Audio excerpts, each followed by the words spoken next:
नमस्कार, आवाज इंडिया में आप सभी का स्वागत है। मैं हूं सीमा और नजर डाल लेते हैं दिन भर की टॉप 20 खबरों पर।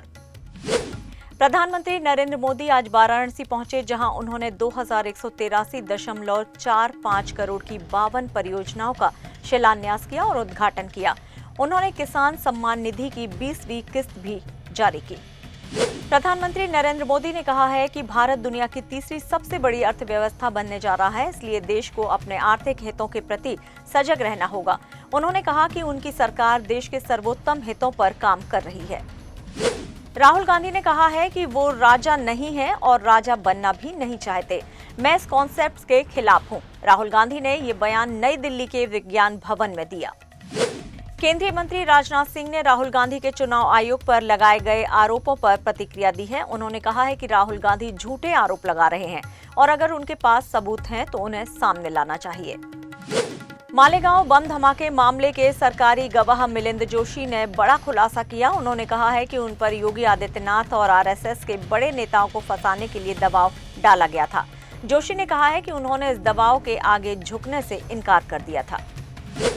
साध्वी प्रज्ञा सिंह ठाकुर ने मालेगांव बम धमाके के मामले में बरी होने के बाद इसे सनातनियों की जीत बताया। उन्होंने कहा कि भगवा आतंकवाद और हिंदू आतंकवाद की जन्मदाता कांग्रेस सहित सभी विधर्मियों का मुंह हुआ काला।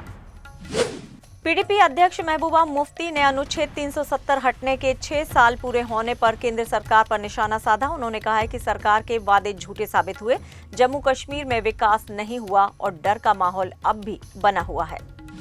राजद नेता तेजस्वी यादव ने चुनाव आयोग पर गंभीर आरोप लगाते हुए कहा है कि उनका नाम मतदाता सूची से गायब है। उन्होंने दावा किया है कि ईपीआईसी नंबर सर्च करने पर भी उनका नाम नहीं दिख रहा है।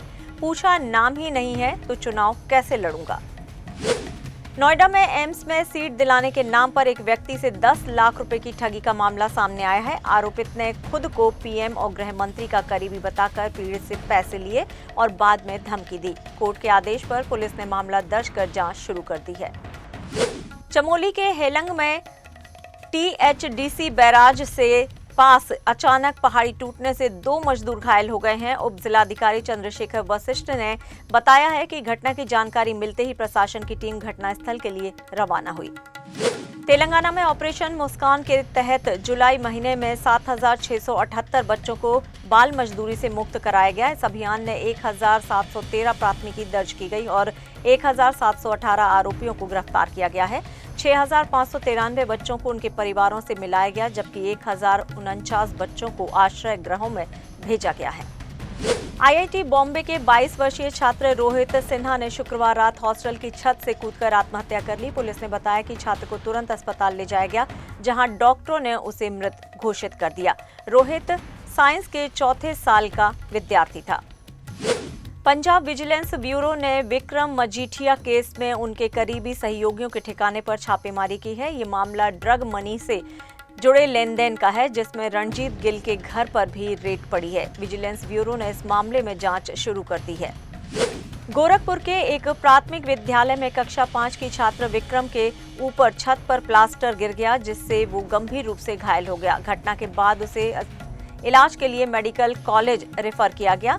इससे पहले भी 17 जून को विद्यालय के बरामदे का छत और छज्जा दोनों ही टूटकर गिर गए थे।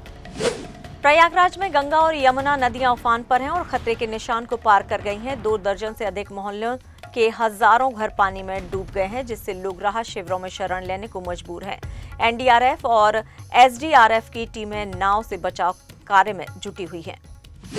चीन में पहली बार एक एआई रोबोट जेवा 01 को पीएचडी में दाखिला मिला है, जो शंघाई थिएटर एकेडमी में चीनी ओपेरा पर रिसर्च करेगा। ये robot Shanghai university of science and technology और ड्राइडअप रोबोटिक्स के सहयोग से बनाया गया है।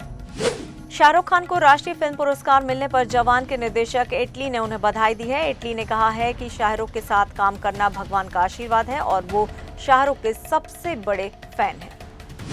आईपीएस अधिकारी मनोज शर्मा ने फिल्म बारबी फेल को राष्ट्रीय पुरस्कार मिलने पर प्रतिक्रिया दी है। उन्होंने कहा है कि पुरस्कार सिद्ध करता है कि समाज मूल्यों और सच्चाई को पसंद करता है।